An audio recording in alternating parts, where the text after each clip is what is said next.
आज देवरुख बावनदी मार्गावरील पूर गावाजवळ मोठा अपघात झाला। भरधाव डंपरचं नियंत्रण सुटल्याने रस्त्यावरच तो पलटी झाला। रस्त्यावरून देवरुखकडे जाणाऱ्या ओमनी कारवर डंपर आदळला। इतक्या मोठ्या गंभीर स्वरूपाच्या अपघातात दोघे जण जखमी झाले आहेत। त्यांना अधिक उपचारासाठी देवरुखच्या ग्रामीण रुग्णालयात दाखल करण्यात आले। अपघातानंतर घटनास्थळी परिसरातील नागरिक धावले। त्यांनी या तरुणांची लवकर सुटका करण्याचा प्रयत्न केला असं म्हटलं जातंय।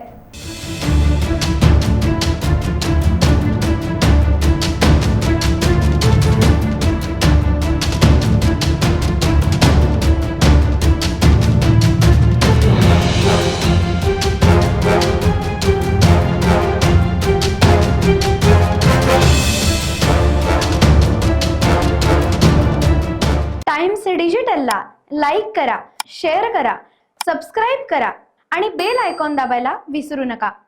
Times digital.